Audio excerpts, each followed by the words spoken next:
Hello and welcome to Back to the Feature with Evan and Gabby, double features, double takes. This is the podcast where we talk about two movies, one new, one older, what makes them a good pair, and how the history of films influences the present. I'm Evan. And I'm Gabby. And today we are discussing The Phoenician Scheme and Paper Moon. We are back with another Back to the Feature rewind in which we explore a movie that came out earlier this year that we missed, in this case because the podcast did not exist yet. Woo! These are two films that explore the power of a father and maybe his daughter committing fraud and smoking cigarettes. And I say, what better way to cement a father-daughter bond? That's true. I mean, I don't have a daughter myself, but I guess if I did, we'd smoke some cigs. Yeah. Still one of the funniest things to ever happen to me. Like, it's like funny, not funny, because apparently I did do some deep diving into Ryan O'Neal's personal life as I watched this movie for the third time. Yeah. Not a great guy. Seems like a really bad father. Really bad. So Tatum O'Neal, if you ever hear this, I'm so sorry, but I still do think it's really funny that her dad was like handing her lit cigarettes on set. Like, she was 9 years old and he was like, do this again. Yeah, she's really young in that movie.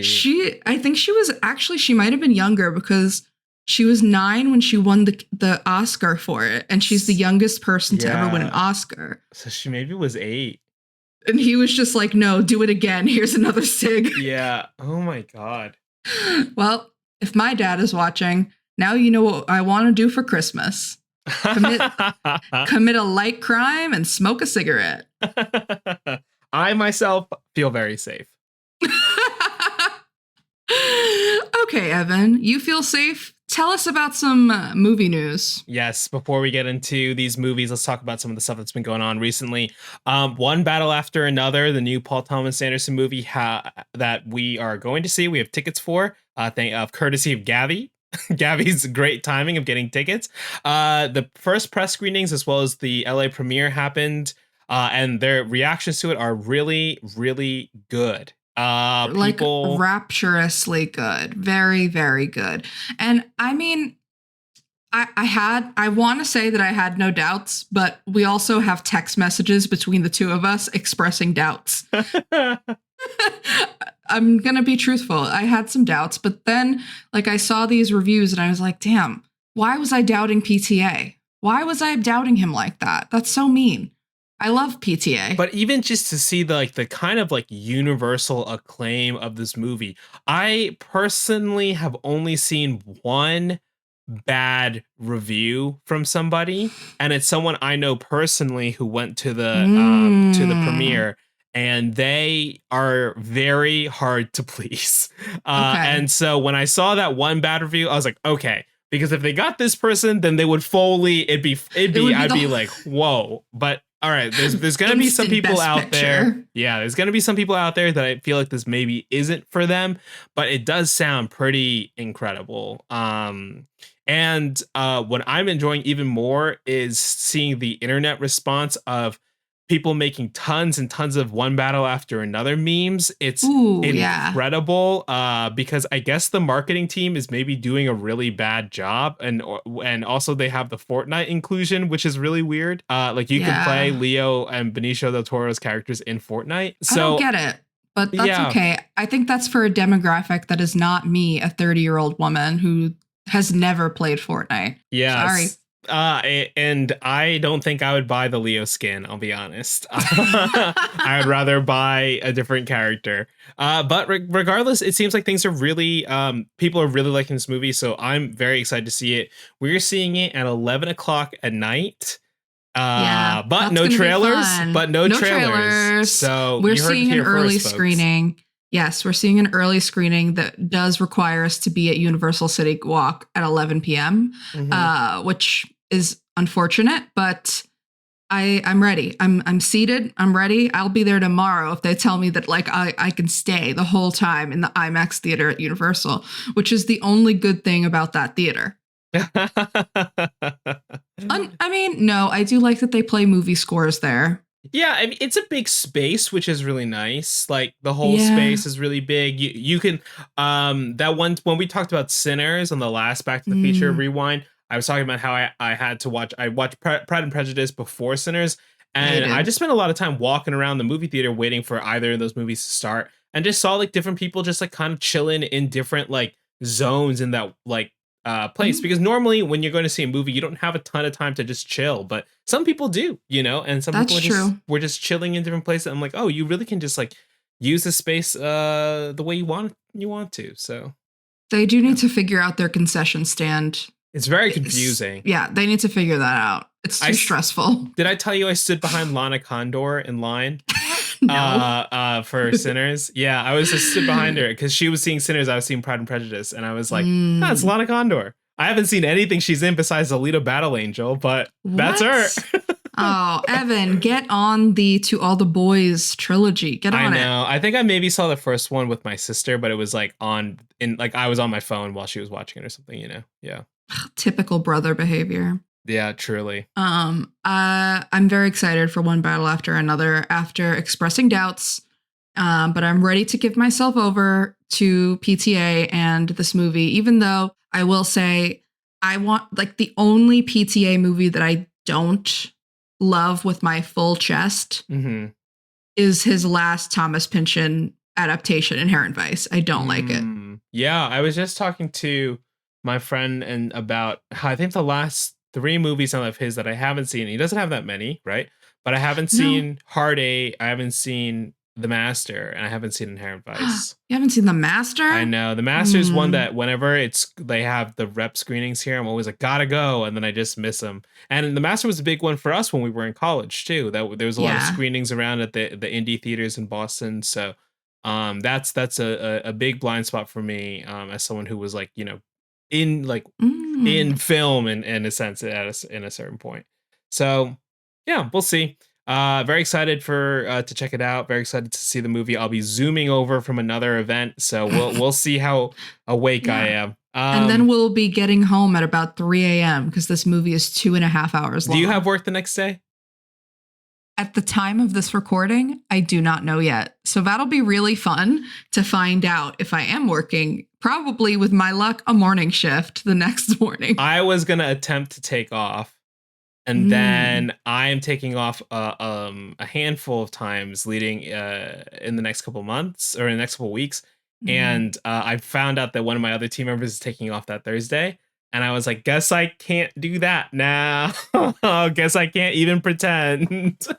Well, if anyone from my job is listening and I happen to have called out that day, you didn't hear it. You did not hear this. You'd never heard this podcast. But also, thank you for listening. Yeah, I expressed that same sentiment. Mhm. Well, some people may want to call out of work after they've taken a long walk.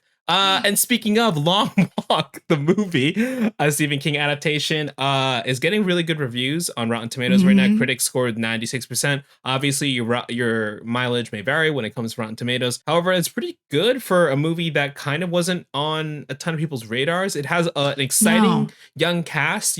Cooper Hoffman's in it, as well Mhm. as one of the leads from Alien Romulus. I'm blanking on his name right now. I believe it's David something. Oh, yes, yes. He's also, I thought he was in Industry too. I really like him. I think so, yeah. And Mark Hamill as well. Mark Hamill in his second Life of Stephen King adaptation after starring in Life of Chuck. Oh, God. Don't remind me of Life of Chuck at this time. What he goes, what does he do? He's me and our friend Walker doing that all the time. Me and Walker just snapping into the air. That sounds like a really Walker thing, so I'm going to allow it. I hope Walker, if you're listening, you didn't hear it. David Johnson is David Johnson. Yes. Very good in Industry. Yeah. Season 1. But yeah, so that's getting really good reviews. That comes out this week. At least when I don't know when we're releasing this. But yeah, it's coming out soon. So I had tickets to it. I believe I need to reschedule I kind of want to go to one of the crazy ones where they have treadmills instead of seats, where you have to be on the treadmill the entire time that you're watching the movie. Mm-hmm. I have no idea what the runtime is, but I am currently too cheap to keep going to the gym. So would love to see a movie instead and just walk lazily on the treadmill like I normally would do at the gym. Yeah, that's such a fun stunt event for a movie like this. And also it's I think that was like an influencer thing only, but like they should have made it public. They really should have, because I think that's such a fun gimmick for this kind of movie. And also because it's already getting good reviews anyways, like people are going to want to stay there and watch the movie. Maybe if I go to a 4DX screening, that's what it'll be. Oh yeah. Yeah. Trailer talk. Mm-hmm. We finally got a Knives Out 3 trailer teaser for the upcoming Wake Up Dead Man, which premiered this past week at the Toronto International Film Festival to very positive reviews. I'm pretty excited. A lot of reviews calling it the best of the series so far. I was not a huge Glass Onion fan, but same. I do love the original Knives Out. I think it's really good. Best use of Chris Evans maybe ever. But yeah, I'm really excited for this one. Yeah, starring Daniel Craig as Benoit frickin' Blanc, as Josh O'Connor, the trailer said. I texted Josh Gabby. O'Connor's American accent is gonna kill me. It's gonna like... Oof. It's so funny. Because I want to like hear him again and put him up against how he sounds in Challengers too, to see how similar it is. Because it does seem a little... Because he's doing Southern in this too, right? Slightly. I think so. Yeah. I was not listening to him the 2 times that I saw Challengers because he was wearing tiny shorts. Brolin looking pretty funny in this one too. He's got like a big beard. Goofy. Yeah. I didn't recognize him. Yeah, it took me a second. Kaylee Spiney, a lot of people I didn't realize were in this cast. Mila Kunis, Kerry Washington, Jeremy Renner. That's right. Like just people that I didn't realize that were in it that I think are going to elevate it and make it pretty fun. Mm-hmm. Ryan Johnson has been really good at putting together these large ensemble casts, and they all seem to play off of each other, even if the rest of the movie doesn't work for you. Yeah, so, I did like the casting of the last one. The cast was great, but I just didn't love the rest of it. It was still a fun movie. I saw it in theaters. People had a good time, but I'm very excited to see how this one shakes out, and you and I will probably attempt to see it in a theater for its very limited run. Yeah. Thanks, Netflix. Well, we also got a new Smashing Machine trailer, and I don't think either of us have watched it yet. Kind of waiting for the theaters for that one, especially because we've been seeing the first trailer a lot already. Mm-hmm. However, the Smashing Machine press did lead to the announcement of a new Benny Safdie and Dwayne "The Rock" Johnson movie. It's called Lizard Music, from Mike Fleming Jr. for Deadline. The plot of Lizard Music is going to be based off a book by Daniel Pinkwater. The plot is when a boy left to his own devices stumbles upon a secret late-night broadcast of lizards playing otherworldly music, a hidden door to the extraordinary opens. His search for answers leads him to the eccentric and whimsical Chicken Man and his beloved companion, a 70-year-old chicken named Claudia, 2 kindred spirits who have also glimpsed the impossible. United by the shared vision, they set off on an adventure that begins as a hunt for a hidden society, but blossoms into something far greater, a voyage through invisible worlds, unexpected harmonies, and the unbreakable bonds between lost souls who discover magic, not only what they find, but in each other. Sounds a lot like a big, bold, beautiful journey to me. Wow, way to give a tease at one of our next episodes, Evan. Whoa. But Dwayne "The Rock" Johnson will be playing Chicken Man. I think people may have seen this image of him where he looks like he's lost a lot of like muscle mass, and apparently it's he lost weight lost all that weight for the Chicken Man role. This sounds very interesting. They have my attention. For the very first time, Dwayne "The Rock" Johnson has my attention. He's doing something real interesting here in his kind of late career, really trying to after years of kind of doing, I mean, he's Jumanji 3, I think, was announced. He's still doing movies like that. But well, he's also supposed to be doing a new movie with Martin Scorsese and Emily Blunt. Yeah. Which I wonder how the muscle mass will play into that. I wonder if Martin Scorsese was like, I want you because you're really jacked, and I like you gotta build it back up. Yeah, build it back up really fast for Marty. I wonder if Emily Blunt will be the chicken, Claudia. Oh, that would be sublime. That would be what would it be? Their fifth third, it would collaboration? Be third or fourth, I think. Good for them. They're really going for the Emma Stone, Ryan Gosling. Yeah. But it's not as charming to me for some reason. Speaking of things that maybe are not charming to Gabby, Song Sung Blue, a new Christmas Day movie that was announced with Hugh Jackman and Kate Hudson. They're playing performers who I think become a tribute band. This was just surprising to see. It's nice to see Hugh Jackman do the musical thing. I think, I haven't seen Greatest Showman. People love him in that, though. People love the Broadway musical. Multiple Broadway musicals he's done.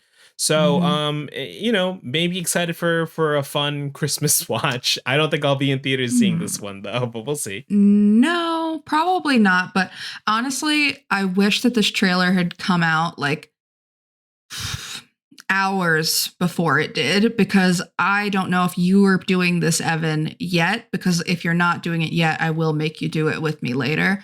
But every year I do the Vulture Movie Fantasy League leading up to the award season, and this is a game where you get 100 fictional dollars to buy like a roster of movies that all cost a certain amount of money. Like if you want to buy Sinners, that's great, but it's going to cost you $40. And then you only have $60 to fill 9 more movies. So I submitted my roster just like right before I saw clips for the Song Sung Blue trailer. And I believe it's listed for $2 in this auction. Oh, man. I saw clips and I was like, damn, I should have taken this because I think it'll actually make a lot of money. Yeah, probably will.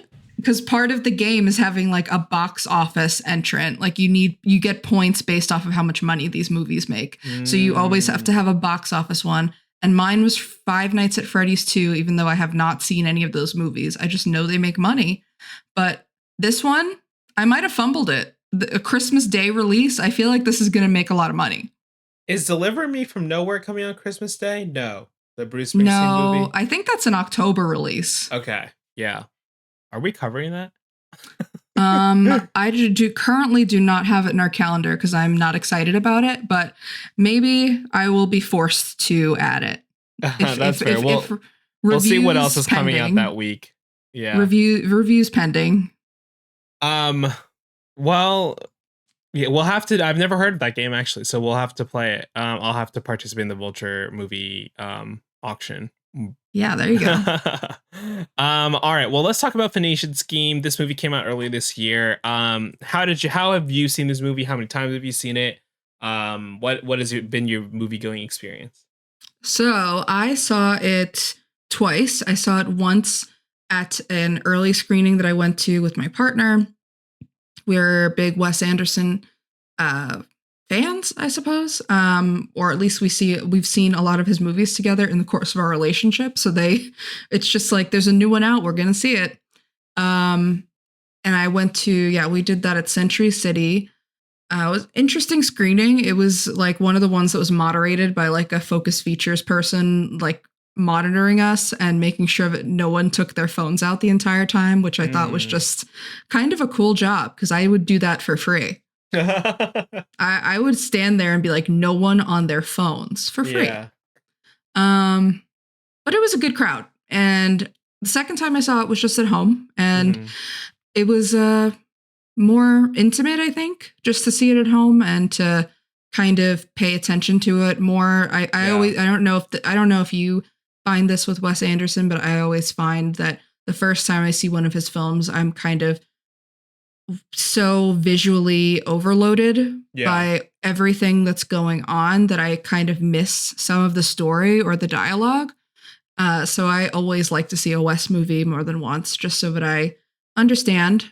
You and I know we're both big fans of Asteroid City, which I saw no less than 4 times last year. Yeah, I own Asteroid City now, and I think I've already watched it twice, which means I've seen it 5 times, I think.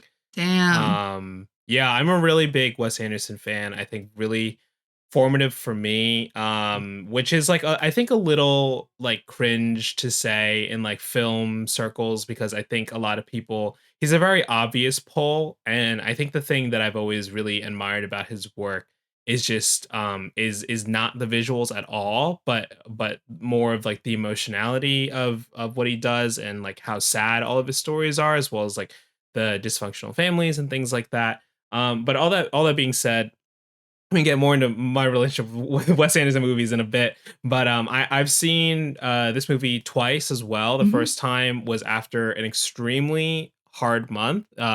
This was a really bright spot for me to go to the theaters, come back to LA after being away for a while, and just watching this by myself. I really like to watch Wes Anderson movies for the first time by myself if I can, because of that overwhelmingness, and also just because I don't know how people are going to feel about these movies. Like, I'll always walk away loving and ask some part of it, being and feeling really elevated.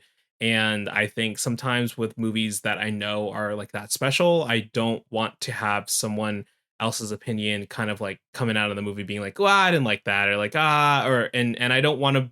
I think I have a bad habit of thinking about how other people might be feeling about the movies, when I know it's more just about how do I feel about it. But that's just Right. like a tricky thing that I'm working through. The second time I saw it was actually the first, after our first recording of the podcast that we ever did, Oh yeah, I for remember Megan. that for I Megan. raced over to the Vista in Los Angeles, single screen theater, and watched a 70 millimeter print of it. They did a 70 millimeter print, which was very interesting, because the movie was not shot in 70, it was shot in 35 millimeter. But it was cool to see that, and cool to see that theater pretty full for a Friday. Friday, I think it was a Friday, right? It's a I weekday. think so. Yeah. Yeah, it was something. So it was cool to see how full it was, especially because the movie had been out for a while at that point. Yeah. Um, and that's kind of, that's why this movie is so, I love that we're covering this. I hadn't even thought that we would until you suggested it, but it feels so intertwined with the start, literally with the start of the podcast. So it's nice Yeah. to revisit this one and talk about it. Would you say we're rewinding, Evan? Oh, be kind, rewind, and let's talk about the Phoenician Scheme. This movie premiered on May 18th at the Cannes Film Festival and released wide May 30th, 2025. Directed by Wes Anderson, written by Wes Anderson with a story by him and Roman Coppola. Produced by Anderson, Stephen Rails, Jeremy Dawson, and John Peet. Starring another all-star theater troupe style cast, including Benicio Del Toro, Mia Threapleton, Michael Cera, Riz Ahmed, Tom Hanks, Bryan Cranston, Matthew Amalric, Richard Ayoade. Say it again. Richard Ayoade. Jeffrey Wright, Scarlett Johansson, Benedict Cumberbatch, Rupert Friend, Hope Davis, Charlotte Gainsbourg, Willem Dafoe, F. Murray Abraham, and of course, Bill Murray. Charlotte Gainsbourg, that's who I forgot. I was watching the scene again where he meets the women in the flashback, or the dream sequence, and I was like, who is that in there again? What a cast, a classic Wes Anderson move at this point, casting a billion people that you want to see, and all people who are working. We discussed this. I think we discussed this. Oh, we didn't. We were talking about it before off mic. One of the things about Wes Anderson's movies is that he does them really cheaply somehow. We'll get into more of the box office stuff, but this movie only cost around $30 million to make. And those are big stars, and Wes Anderson is just one of those directors that can get people to get in. And if he clicks with you, if you click with him and you want to keep working, I mean, see Scarlett Johansson, right? See Jeffrey Wright. Tom Hanks just did his first movie with Wes Anderson in Asteroid City. That was last year, and now he's in it again, He's part of a troupe. Like I part just, of the troupe, yeah. Yeah, I think Wes Anderson just has this incredible ability to assemble people, to assemble these troops. And I read an article I think it was when Asteroid City came out, about how Wes conducts these rehearsals and things before they even start filming, and everybody has dinner together and everybody is kind of staying in the same place. And it really does sound like that kind of you're at theater camp vibe, which is nice. And I guess builds a rapport with the director, but also with the cast. And you just want to keep working with each other. But a great sign for any director, writer, creative when people want to keep working with you. Yeah, it's kind of my like platonic ideal of like making a movie. Like one version of it is just to have this very communal aspect. That's why I really love it's why I really like Joss Whedon's Much Ado About Nothing. Not because of Joss Whedon, but because he was like, hey, how about I get a bunch of my friends in this house for a week and we're gonna do an adaptation of Much Ado About Nothing. And it's just really fun, right? And you can tell that people are having fun. You can tell that they're all kind of like jiving together, right? And that feel is much more apparent in movies like Asteroid City or in Grand Budapest, in a sense, because there's just a lot more like group interactions as opposed to these. It feels like more like split off as we get into discussing this movie. But yeah, just a really big fan of Wes's style and what he does behind the scenes too, of how to get these things going. But the Phoenician Scheme, if you haven't seen it, this movie's about an industrialist, Zsa Zsa Corda, played by Benicio Del Toro, who is constantly trying to getting assassinated or he's assassination not trying attempts. to get assassinated. Yeah, sorry, yeah. He's constantly almost assassinated. Yeah, there we go. Yeah, yeah. So he's an industrialist who, after another assassination attempt on his life, decides I've got to name an heir. He decides to name his daughter Liesel an heir on a probationary term. Yep. As he tries to do the big one last deal.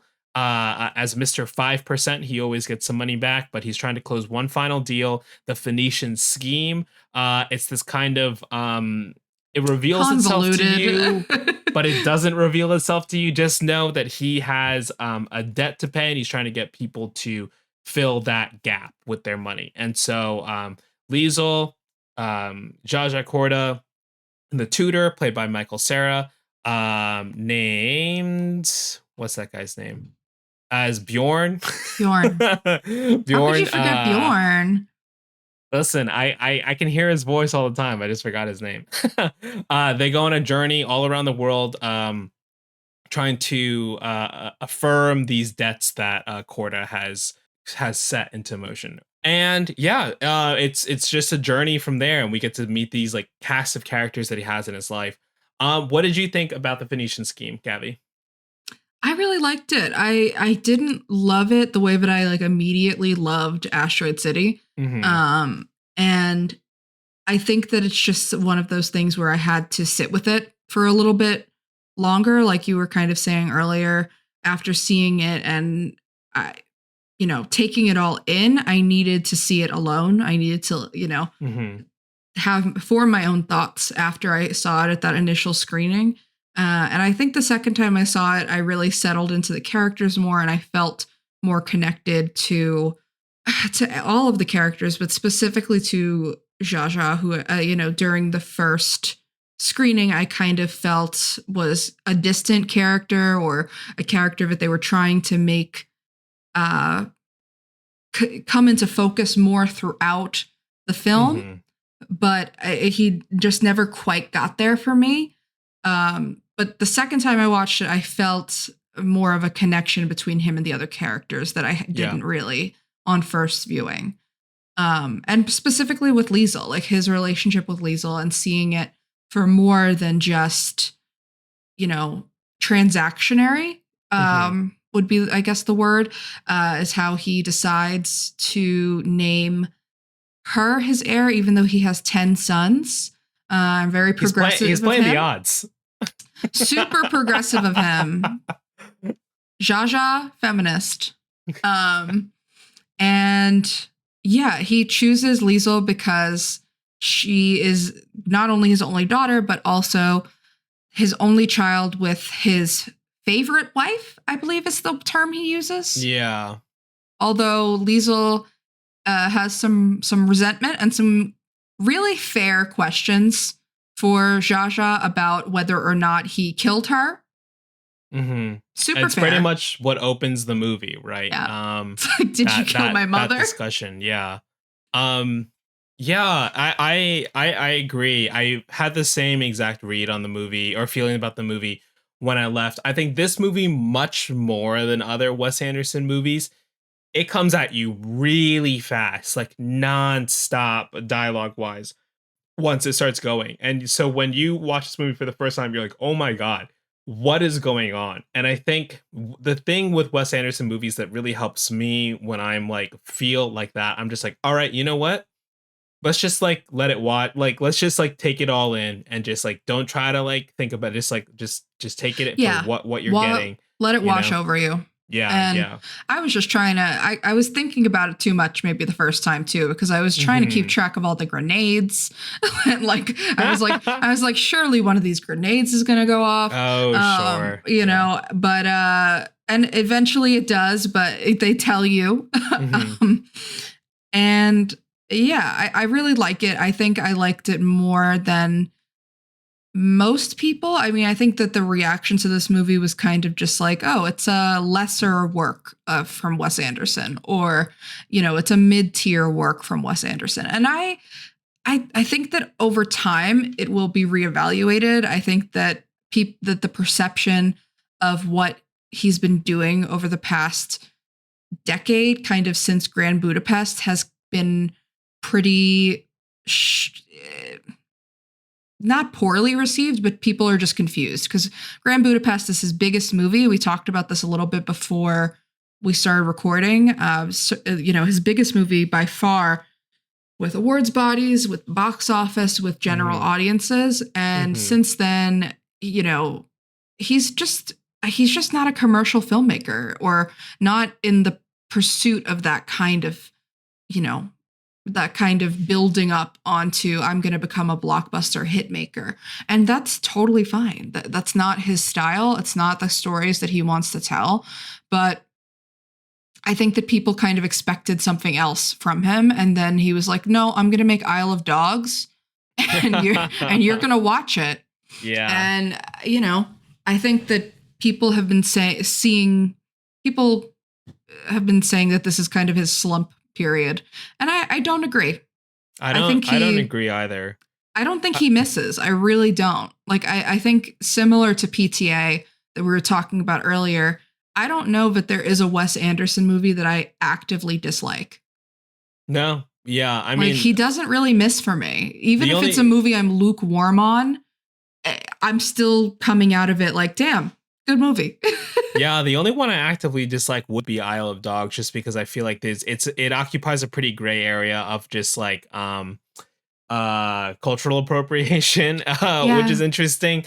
I will watch it again one day. I have a very fun memory of me and my friend Sam riding Lime scooters around before seeing an early screening of it at the Aero Theater, and then we left being like, not sure about that one, but did not finish it because I didn't like it so much. So that would fun fact. That's actually also my least favorite. Yeah. But even that movie, I'm like, wow, there's a lot of craftsmanship that went into this. It's the animation style is really interesting. You know, even if I don't, you know, click with it 100%, there's something to admire in it for me. I don't agree that this is Wes Anderson's flop era. So I think you can really chart his growth in a different way after Grand Budapest Hotel and Isle of Dogs, right? Because he makes French Dispatch. And when he does French Dispatch, I think he's accessing something really, really interesting when it comes to terms of like humanity and kind of like storytelling and what the differences between reality and fantasy when it comes to documenting an event, or not fantasy, but perception. Yeah, there we go.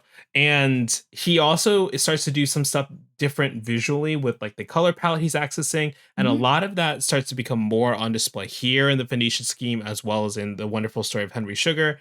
And Asteroid City, I think is quite incredible because of some of the stuff that he's kind of like interested in there, and how he's working this like story within a story within a story thing to and how that echoes throughout, like what he's what the main lesson of that movie is just like, how do you be okay with life as is, which is Mhm. wild. So How do with you this cope with one, loss? How do you yeah. how do you continue to go on after you experience something so profoundly life altering, whether it's Mhm. grief, whether it's witnessing some kind of phenomenon like an alien coming Yeah. to your science fair. I think that's the most Wes Anderson movie to date, and in like post Grand Budapest. And I think that Yeah. that's why it annoyed some people, because it had a Mhm. lot of very Wes Anderson-y devices, like the Mhm. dollhouse effect, this story within a story within a story, it's a TV show, no, it's a play, no, it's a this, it's, I think people were really turned off by that. Um, Yeah.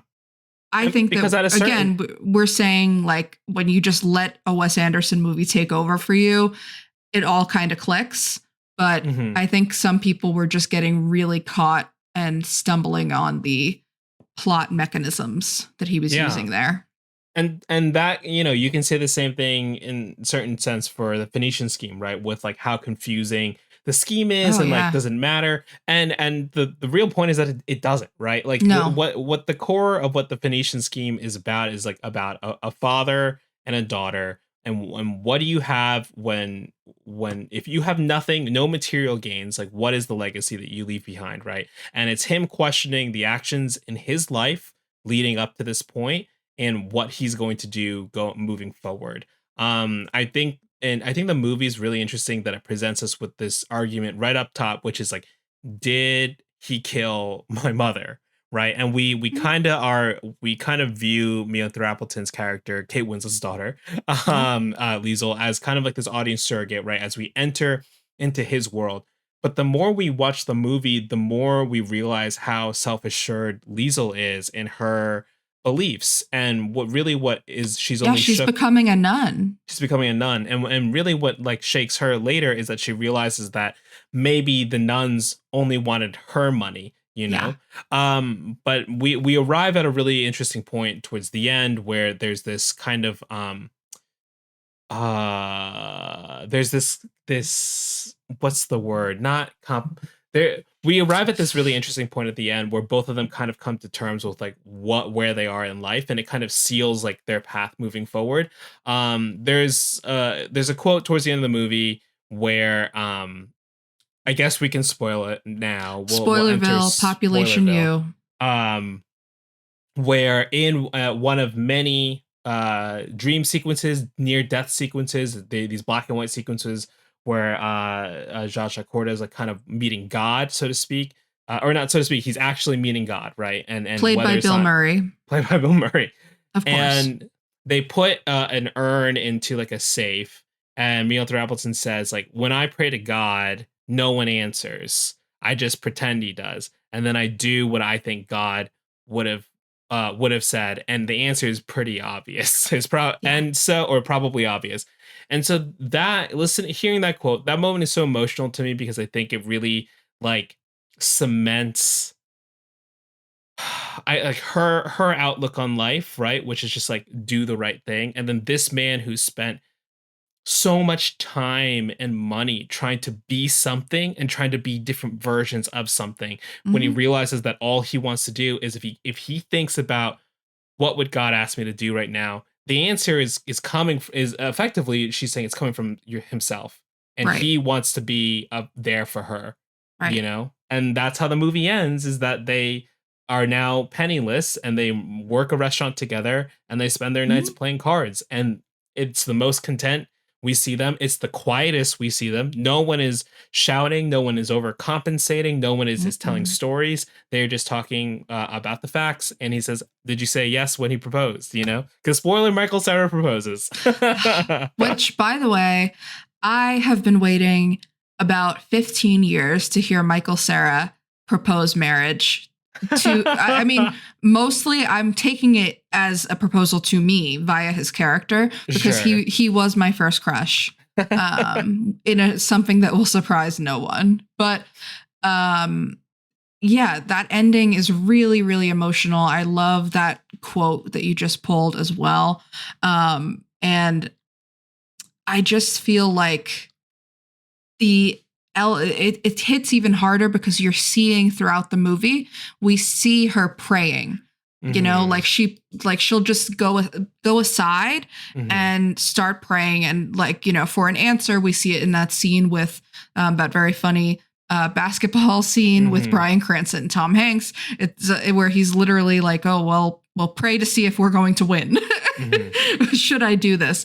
And after seeing her do that so much and then realizing that, you know, she was just acting on her impulses and finding herself getting closer to him and, you know, trying to predict what would be best for the both of them. I think that really underscores the actual intent of this movie in a way that hits home once you really sit with it.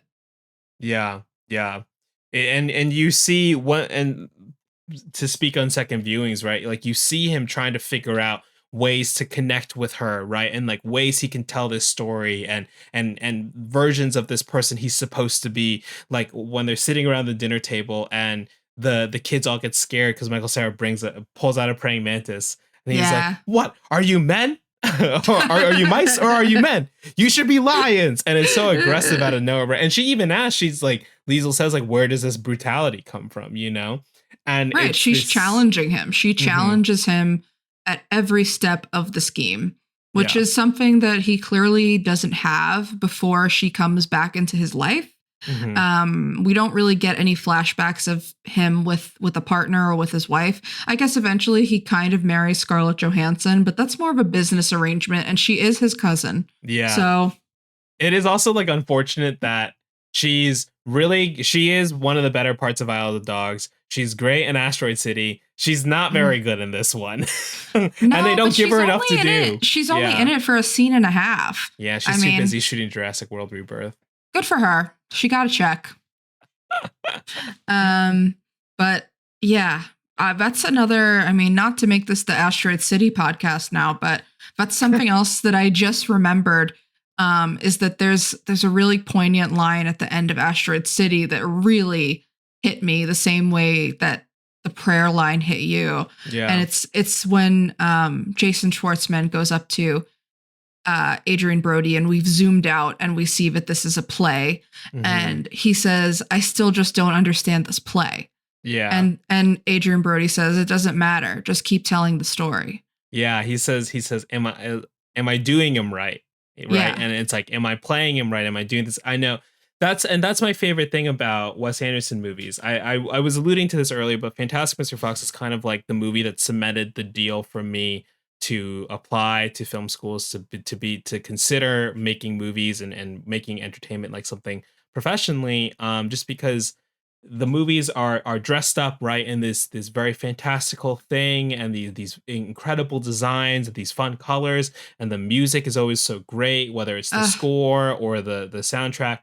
But what always gets me is just there's always this moment in the movie where it really slows down and it like puts all the cards on the table, and it's like, this is what the movie's about, right? Fantastic Mr. Fox, it's the scene when they're in the sewers and he's like, maybe all we are animals. Yeah. Asteroid City, that whole black and white scene. And the thing about those moments, especially and Phoenician Scheme included, is that they're very obvious that this is what they're doing, but damn if they don't work so well. I cannot tell you. It's about the execution, Evan. Cannot tell you. Yeah. Oh, every time that scene in Asteroid City comes up, I like tear up because it's so good. And Phoenician Scheme, the Stravinsky score is key. Like I remember because it plays in the opening shot, which is Zsa Corda kind of recovering from the plane crash. He's sitting there being like waited on by these people that we don't ever really see again in the movie. No. This top down shot, slow mo, beautiful. And I was like, what is this? Like this is cool. And that score plays when she prays for the basketball shot. It comes up again later, and then it again very memorably comes up in that last thing. And it just always works when he slows down. He's like, this is what it's about, and this is why you watch the movie. Like this is what we're trying to do. It's part of his mastery to me as a storyteller. it's really easy to get caught up in the visual elements and the, diorama elements of his filmmaking. And he does clearly care about building these worlds in a really specific way. And I think that's great as a director. But from a writing standpoint and a story standpoint, I have always been taken aback by his ability to locate exactly what he wants to say to the audience in one or two lines. Yeah. And yeah, damn, if it doesn't work, you'll know it every time you watch a Wes Anderson movie. He has this ability to underline the thesis of his films and just make it so simple that not only do you understand it, but you feel it. You feel it in the moment. And I think that that's what just makes him so powerful as a storyteller. Yeah. But that even his, quote unquote mid movies are still working for me. 100%.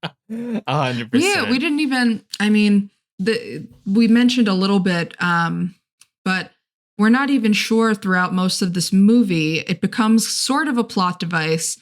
We're not even sure if Liesel is his daughter. Yeah. And I guess by the end of the movie, the point is that it doesn't matter. But yeah, both they of have them formed make this peace with bond. it. Yeah, Yes. exactly. They have formed this bond that is so father and daughter like that it does not matter to them. But we do find out, spoilers, we are in the spoiler section, that Liesel is in all likelihood, probably the daughter of his brother, played by Benedict Cumberbatch, who is looking really, really frightening in this movie to me. He popped up and I was actually afraid.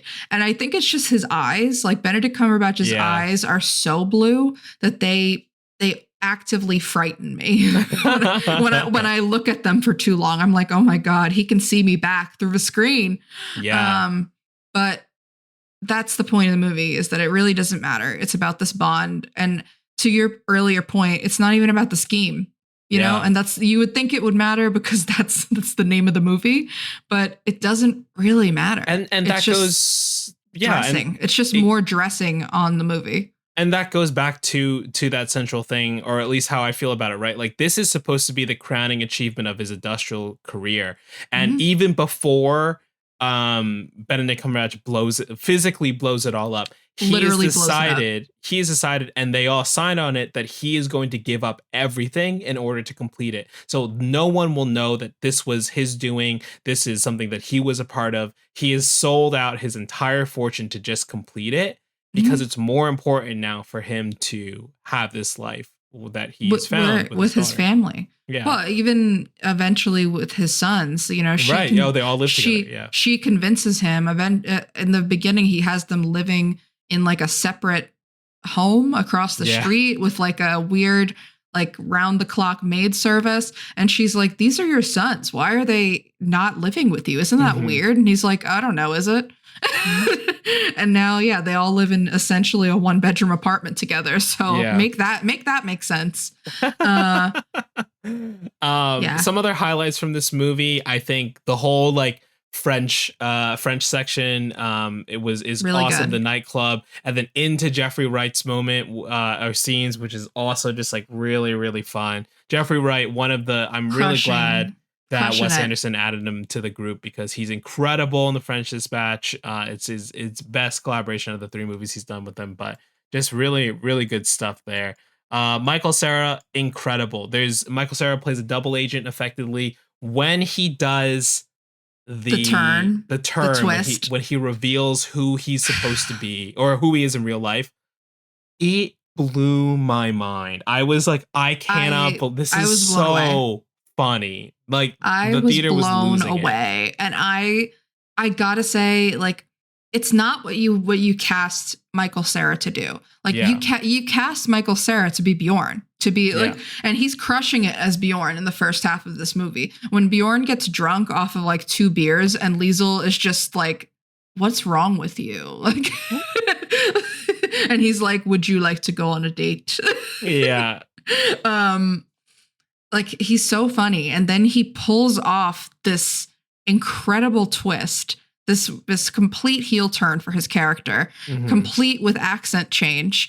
And I saw a new level of Michael Cera. And also a layer of him that fits so perfectly into the Wes Anderson troupe that I found myself questioning, how is this his first Wes Anderson movie? Yeah. I know that was like a common refrain leading up to this movie. So it was really great to see him be such a part of this ensemble, like a really core part of the movie, and playing this dual role. It was super, super fun. I hope we get him in a lot of other Wes Anderson projects to come. It is really hard to see future projects now without him. Just because he was so good in this, I can't imagine. The whole cast really, as in all Wes Anderson movies, even if they have one scene, they're pretty well showcased. And the Bryan Cranston Tom Hanks scene is really funny. So great. So funny. Most of the movie was sold on that scene. Like the trailers included so much of it, you know? It's like 8 minutes and I loved it. They were probably on set for 3 days and that's okay. That's totally fine. Yeah. Oh my God. Yeah, so I'm really excited to see what he does next. He's teased, I think, a movie with Richard Ayoade, who plays one of the kind of like what's the word in this group? The guerrilla militia. Yes, the militia man. Yeah. And he was also in The Wonderful Life of Henry Sugar, which I really, really enjoyed. I think that's one of his best works. He famously he won his first Oscar for that short film. And he did not show up to the award ceremony because he was filming The Phoenician Scheme. That was his quote. He was like, "Thank you to the Academy. I'm busy filming The Phoenician Scheme." Yeah. I'm too busy to go to your silly award show, but thanks. Thanks for awarding me for the Netflix one. God, I always forget that he's from Texas, man. He's just, I know he doesn't live there anymore. I know that he's like moved on and he mostly lives in France, but I always think of him like he just has such a European way about him. He's curated it, you know? But I'm just I think he lives in damn. France now, though. Yeah, I believe his partner is European. He is also notably in this movie. This is his girl dad movie. Mm-hmm. He is a girl dad, and it's showing. He did speak a little bit actually about the inspiration for the Phoenician Scheme being his father-in-law, which I thought was pretty interesting. And I have a lot of questions about him now. But what an interesting person to join the family of. Mm-hmm. Can you imagine if Zsa Zsa was your father-in-law? Nope. I cannot, will not. Don't want to think about it. Yeah. He just, you meet him for the first time. He hands you a couple of grenades. Just a gift for the house, you know? Yeah. You always got to have one on you, you know, just to to be nice to give them to anyone you see. Well, speaking of girl dads, unlikely dads, possibly non-biological dads, but it doesn't really matter in the end. Let's dive into our conversation about Paper Moon. Evan, let's get into Paper Moon, a movie that I love dearly. I've seen it quite a few times. The most memorable time I've seen it was actually in a class that I took at USC with a bunch of people in my cohort that hadn't seen it before, and we're just laughing up a storm, feeling up a storm. It was maybe the only movie of the entire semester. That whole class was centered around the professor taking a movie and breaking it down for you. And it was maybe the least divisive movie of the entire semester. It was a crowd pleaser, and it's a movie from 1973 that feels like it's just modern. Like it has a modern feel to it in terms of storytelling. And I think that that's what's made it hold up so much. What is your relationship to the movie Paper Moon? Yeah, I mean, hard not to like this one, you know. Paper Moon is directed by Peter Bogdanovich, written by Alvin Sargent, based on the novel Addie Prey by Joe David Brown, produced by Bogdanovich as well, starring real-life father and daughter Ryan O'Neal and Tatum O'Neal alongside Madeline Kahn and John Hillerman. My relationship with this movie is very non-existent. My relationship with this movie started because you said if we were going to do a podcast where we pair movies together, we would pair Paper Moon with The Phoenician Scheme. And I was That's like, oh, that's correct. interesting. And for some reason, I kept mixing up the posters for Paper Moon and The Player in my head. Two very Ooh, different movies, I imagine. So when we finally super decided to different. do this and I rented Paper Moon, I was like, I have no idea what this is about at all. Like, I really don't. And so I'm not super familiar with Bogdanovich's work. Oh, you haven't seen What's Up, Doc? That's a fun one. You should No. watch What's Up, Doc. I've seen parts of What's Up Doc and I really enjoyed it. It was like I think someone was like live streaming it or something, so I watched it. It's Um fun. yeah, I really enjoyed what I saw. So watching this for the podcast was really really great. I rented it and just had no idea what to expect. Opening shot immediately grabs you in. You're like, what is this landscape? And suddenly you're just really thrown into this relationship between a very precocious young child and a con man in the Midwest or in the South, right? In the Midwest, yeah. Yeah, Midwest. Moe's. Moe's Good old Moe's Bray. Moe's. Um, yeah, and I really, really enjoyed watching this movie. This is a movie that kind of like is maybe the definition of like a movie that's kind of like vibes and like mostly plotless. Like there is a pseudo like not MacGuffin even, but there's a like, all right, we got to get her from one place to another. But they barely even adhere to that happening, and it's just about No. them going around the United States just like hanging out. But it's so compelling that like should be the roadmap. This should be the blueprint for most movies that are trying to do something like this, because you're like, these are the ways you kind of intertwine these characters. And it's also just like with some stellar performances too, you know? Incredible performances, including Tatum O'Neal, who we Mhm. mentioned earlier in the pod, is the youngest person to ever win an Academy Award. Mhm. As of this year, still holds up. She won in 1974 at the age of 10, and she still holds that record today. She won for Best Supporting Actress, starring Mhm. alongside her father, and it is an incredible, not just child performance, but performance full stop. Yeah. The layers that this child is able to portray in this performance are like simultaneously heartbreaking and life affirming. Mhm. And just really tugs at me every time I see it.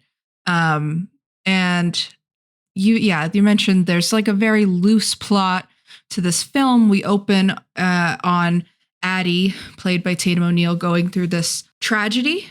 She's lost her mother. She's only 9 years old, and she has no family left to take care of her. The only living relative she seems to have is an aunt in St. Joe, Missouri. I'm not sure if that's a real place. It must be, right? And good old Mose Prey shows up to the funeral and is kind of immediately harassed by a bunch of townsfolk being like, oh, you must be her dad. Or you look just like her. And I mean, props to the production of this film for hiring a real life father-daughter who do look very much alike. Mhm. But he is kind of, no, I'm not her father. It's not possible. No, definitely not. And he gets kind of, pressured into driving her from where they are in Kansas to where her aunt is in Missouri. And Mose, we learn so fast. What I love about the script of this film is how fast we go in establishing who Mose is. We Mhm. already kind of think like, oh, he's got a sketchy past with the mother. Maybe he's this kid's father. Maybe he's not. He immediately like agrees to take her to her aunt's and then goes and cons some guy out of money on Addie's behalf, and like tells this guy, well, I'm going to hire a lawyer and charge you for her mother's death if you don't give me $200. And he immediately takes that money, not for Addie, but to put new tires on his car and, Yeah. buy her a train ticket so that he doesn't have to drive her. And, we see that he's a con man. We see that he is not in any of this for the goodness of his heart. He does not care about this child at all. In fact, it seems like he wants to erase any suspicions that he might be her father. So he's just like, let me put this girl on a train, get rid of her. But Addie is so smart and balances his kind of, sly thinking to the point where she not only overhears what he's doing and is like, well, if you're not my dad and you're not going to take custody of me, then I need that $200. To be conning him right back is just incredible. That whole scene where they're in the diner is amazing. And Mose is really upset by this, but then quickly learns that she is an asset to him as a phony Bible salesman. He preys on widows mostly, and she's able to mark up the prices of his Bibles just simply by being a sweet little girl standing next to him. Yeah, they get an extra $10 at some point just because she walks up to the door. There's a point where the real lock it in moment where these two are now inseparable business partners is, I think, the third house that they visit where the woman is clearly very wealthy. And it's after Addie has given a Bible away for free because she saw that one family that Mose was about to con was clearly very poor. The woman has 8 kids. And then they go to this woman's house that's very wealthy, clearly. And Mose is not noticing. And he's just happy to ask for his normal $8. And Addie notices not only that this woman is very wealthy, but that she has a bunch of religious paraphernalia in her living room. And she just screams out that this Bible is $24, actually. And Evan, I would just like to ask you, because I looked this up, how much do you think $24 in Depression era money is in 2025 money? How much do you think that Bible would be today? Oh yeah, I did think about that when she said that. $75, right? $420. And she gives her an extra $5 just for being cute, I guess. So she scores almost $500 on a Bible sale. And that is when Mose is like, I need her. I need her in the short term to make more money. That's so great. $400. See, I was thinking about this movie and you can't make this movie today because it would just be crypto scams. You just can't, you can't scam people in fun ways anymore. You just have to be insidious and lie and pretend you're a relative that's trapped or blah, blah, blah. I mean, it's not nice to scam people, obviously, right? No. But the quick change thing is really goofy. I was sitting there trying to make it work and I was like, wait, could I pull this off? I was thinking about it. And I mean, the amount of scams that they pull in this movie that I'm like, geez, this used to be so easy. Yeah. And there's no way to track them. There's no way, you have no idea who these people are, especially if you're Mose, who seems to be somebody who just wanders from town to town doing these scams. He doesn't seem like he has a real home. Yeah. Nobody knows him. Yeah. That's just how you make a living and it works out and you get to hang out with people from the circus. I guess so. People from a circus and or maybe a prostitute, which is totally fine. I guess that's the biggest hurdle of this movie and the biggest hurdle to the budding father-daughter relationship that's forming between Mose and Addie throughout the movie. People start referring to him as her dad and he stops correcting people. He kind of just stops saying I'm not her dad or I'm not her pa. And they stop. Yeah, it reaches a nice point. And that same point in the Phoenician scheme where it's it doesn't really matter. And they're just coexisting so nicely and bonding and finding this balance in what could be their version of a normal life together. And then we get the arrival of Madeline Kahn, who is really funny in this movie, was also nominated for Best Supporting Actress and lost to Tatum O'Neal. Really? Very funny in this movie. But she plays, a circus dancer? Question mark. Exotic dancer. Dancer. The carnival is from how the circus. Wikipedia describes it, and not a circus, but a carnival. I'm sure there's different connotations around that, but yeah. Yeah, where poor Addie is stuck, and she takes this picture, which came with my Criterion of Paper Moon. Yeah. It's a very sad little picture where she's like, Mose, why won't you take this picture with me? And it's because he wants to look at Madeline Kahn dancing. Wait, do you know why they did that shot though in the movie?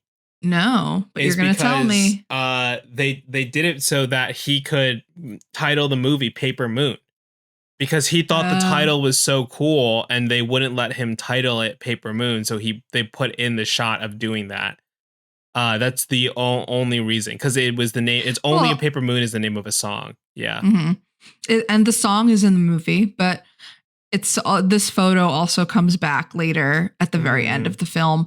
And it's another heartstrings type of moment. Yeah. But yeah, I think the arrival of the Madeline Kahn character is the biggest hurdle in the movie. And just the fact that Mose wants to spend all of his time with her now, and Addie is clearly a little bit not only threatened by somebody else being in their partnership, but she mentions a lot, they're not working. They're not pulling any scams while this woman is around. And it's just so funny. Like, this is the life that this kid wants. This is the life that she's like, why aren't we working? Why aren't we pounding the pavement, selling fake inscribed Bibles? Yeah. And eventually she schemes her way out of that one. No new stepmother for her. I guess in a sense, like you got to kind of wonder, like, where does Addie's like need to do this or desire to do this come from? Like, is it coming from like a sense of like wanting to be with this person who she believes is her father, or is it coming from what we do know of her mother, who is someone who did kind of like sleep around town, was maybe also like made her money doing that as well. But I think it's pretty heavily implied that she was a sex worker as well. Yeah. And Addie is like, there's a pretty pivotal scene in the movie where she looks at a picture of her mom and like tries to see if she could be like womanly like that. So there's a lot of comments calling her like more of like a boy or more masculine just because of the way she dresses, Yeah, she dresses in like overalls, a little androgynous, and she has like a page boy haircut for a lot of this movie. And she starts to get self-conscious about that. I think that, I always read it as her wanting to be closer to Mose and like her maybe seeing some parts of herself in Mose that she feels a connection to. Well, there's a very like real connection, right? Where it's like the thing that the townspeople remark on is that like he and her have the same jawline, right? And when they have the moment towards the end of the movie, skipping ahead a little bit, towards the end of the movie, they are forced to come to a time where Mose decides, I'm going to return her to Missouri, to St. Joe. And so when he drops her off at the house, she says like, she kind of like goes like, I used to think this person in town was my dad because he did this. And I used to think this person in town was my dad because he did this. But none of them had my jawline. And it's just like kind of like just hits you in the heart, because you're like, this is like what we've been saying this whole podcast, where it's like, does it matter, right? Like if there's any confirmation that this man is this girl's father, right?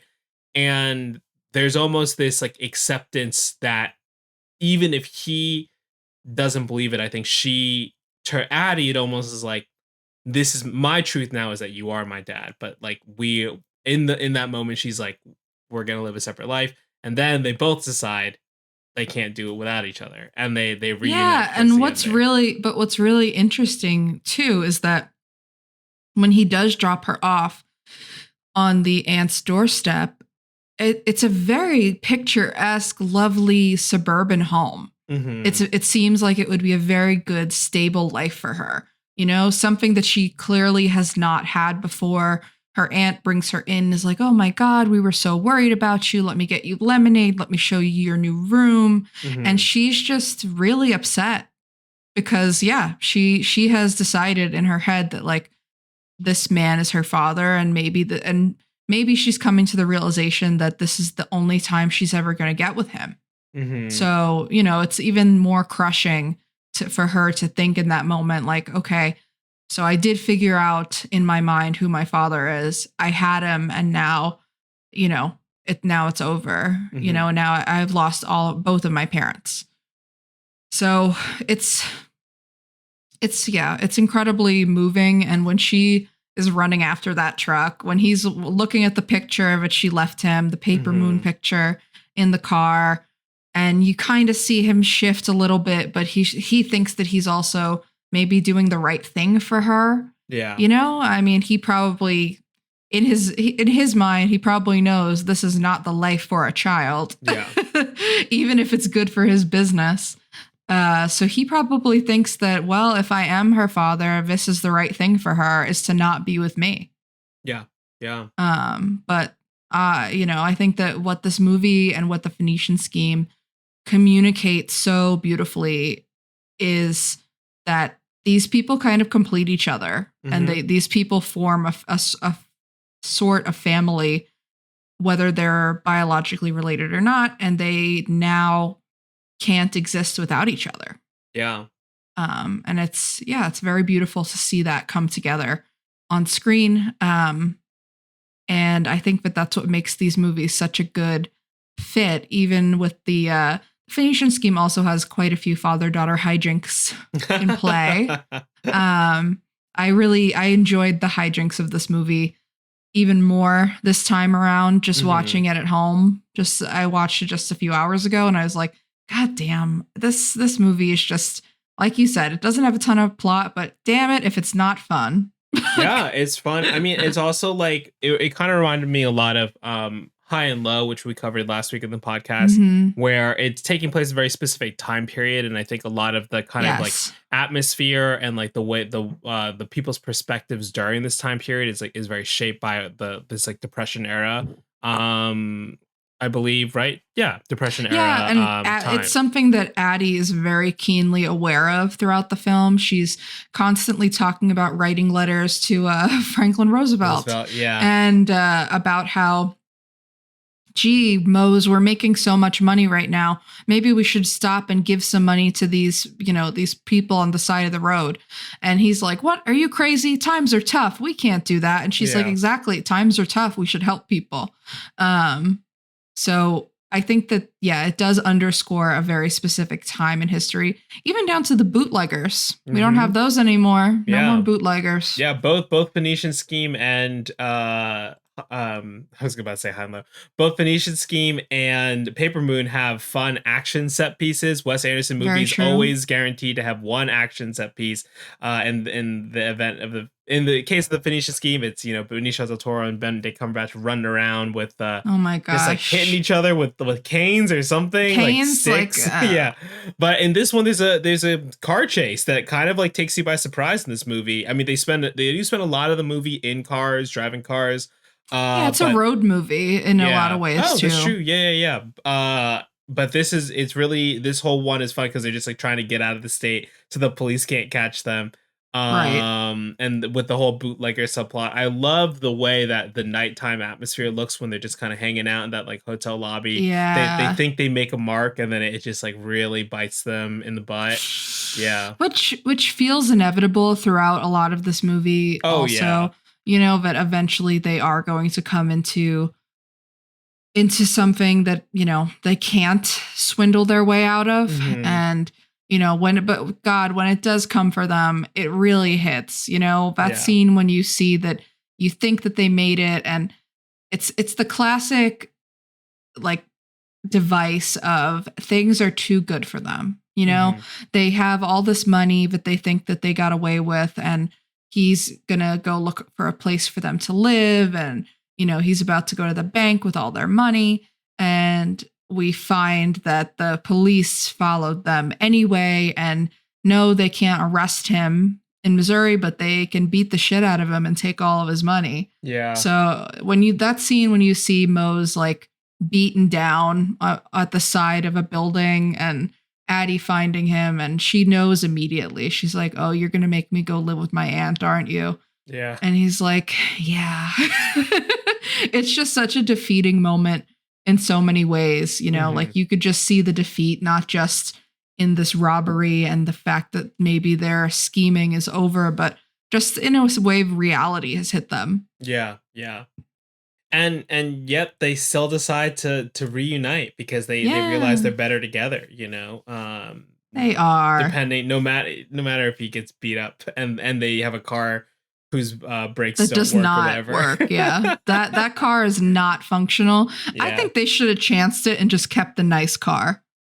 I know. It was wild. I will say that this is basically a 5-star movie to me, but the only scene in this whole movie that doesn't really work for me is that scene where they try and trade the car and like Mose wrestles these weird farm brothers for the truck that doesn't work. It just feels really random. I was going to say, I love that scene. No, because Mose is so not like a tough guy either. Like he's not like, he's like, I'll wrestle you for it.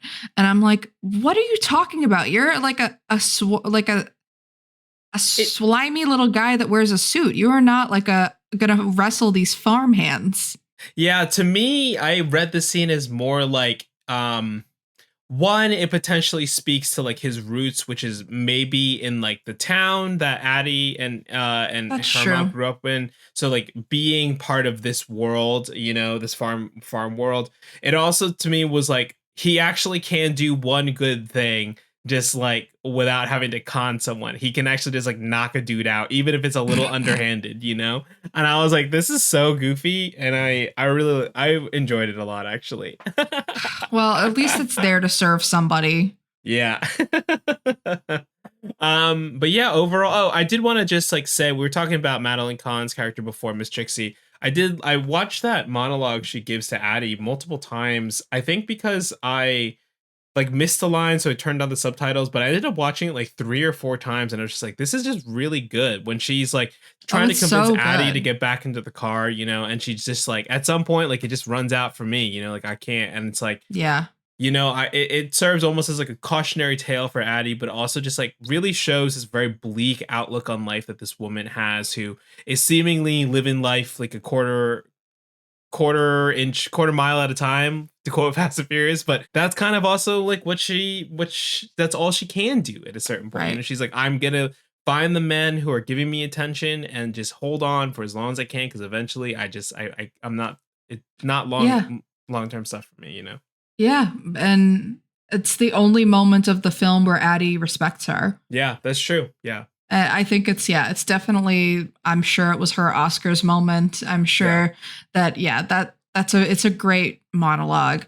I want to shout out really quickly before we talk box office, just the actress who plays Miss Trixie's sort of assistant. PJ Johnson is very funny in this movie, just weird asides that she's a few years older than Tatum O'Neal's character, and she just has this line where she just looks at Miss Trixie, and then she just whispers, or actually kind of says too loud to Addie. One time I tried to push her out a window in Little Rock. I lost it. I was like, damn. She's really funny. But we wanted to talk about the box office just a little bit. Paper Moon was made for $2.5 million. And the box office was an incredible 30.9 million. It was a hit. Big time hit for 1973. Doesn't sound like a lot for us right now, but you know who would say differently is Mr. Wes Anderson. Because the budget of the Phoenician Scheme is $30 million, and it made at the box office, and its run is complete now. It's on VOD, $39.5 million. So just barely break it even there. Woo! 9 million buckaroos. You know, good for them. We need it's tough out there. Just keep writing Wes Anderson checks. Just keep doing it. Yeah, Please. We're going to get good stuff. Yeah. That's incredible though. 30.9 for a Paper Moon. That must, I can't, $70 is probably a couple hundred million, right? If we were to just like calculate for inflation. That's a big hit. So that's great. That's pretty incredible. Yeah, I'm very interested in watching more of his films. I just watched Last Picture Show, which was I love Last Picture Show. Yeah, it's great. So really interested in What's Up Doc you recommended earlier too. Yeah, a lot of his movies, I mean, I feel like almost an underappreciated filmmaker at this point. Mm-hmm. I think that some of his movies have just gone under the radar or have kind of hit a point of like, you know the movie, but you don't know the director. Yeah, sure. Yeah. And then you're like, oh, it's Peter Bogdanovich. Of course. Let's talk a little bit. Instead of doing alternate pairings for this, we're going to do something a little bit different because I, Gabby, have once again chosen the perfect pairing that no one would question. There is no better pairing. So instead of doing alternate pairings, we're going to list some films that we personally would like to put in the Girl Dad Movie Hall of Fame. Cinematic girl dads for everyone. And those movies are After Sun. Incredible Mamma movie. Mamma Mia, where there's 3 dads fighting to be Amanda Seyfried's dad. She said Mamma Mia 3's in the works today. Can't wait. I cannot wait. We're getting the Testament of Ann Lee this year, but I wish it was Mamma Mia 3. We got Interstellar, classic, love crying at the scene about Murph. Taken, Liam Neeson, of course. Where's My Daughter? That just reminded me of another one. I'm not sure if this is a girl dad movie, but I'm gonna say that it is, even though I've never seen it. Mystic River is the one that's Sean Penn, where he goes, "Is that my daughter in there?" Father of the Bride, a movie that I love and hold very close to my own heart. Maybe because I love Steve Martin, maybe because I wish he was my dad, maybe both. Little Miss Sunshine, classic.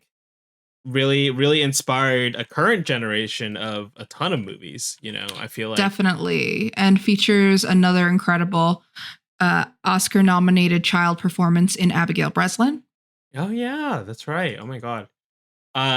Logan, Wolverine he's kind of a father, and then he's a dad. He is a dad in that. Actually, in Logan, he's a daddy. I gotta go. What's the last movie we had on our Girl Dad Movie Hall of Fame here? Trap by M. Night Shyamalan, a movie that I think has a 5-star premise and a 1-star execution. What's the Lady Raven? Is that it? No. Oh my God. Yeah, I think it is Lady Raven, and it's played by M. Night Shyamalan's daughter. No shots to her. That's girl dad energy. That's girl dad. M. Night Shyamalan is an ultimate girl dad for that.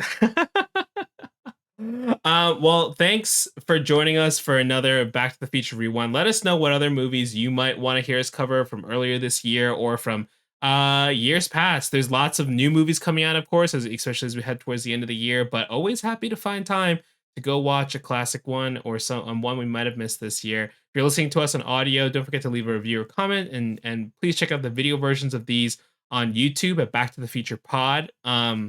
You can follow the podcast on Letterboxd at Back to the Pod, and on Instagram at Back to the Future Pod.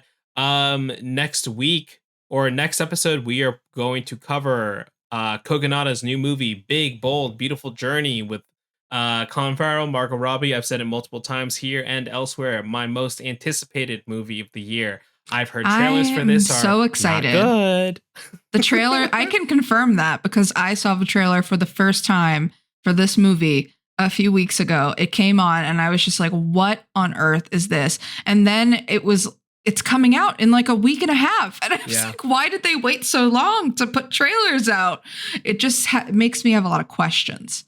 It's not my most anticipated film of the year by a long shot, but any movie that Evan's anticipating, I'm anticipating in some way or another. We do not know what we'll be pairing it with yet, because this one seems like it's going to be hard to call, but Yeah. that just means we'll have lots of good old alternate pairings for you guys to judge us for. Well, thank you so much, everybody, and we'll catch you next time. See ya. Bye.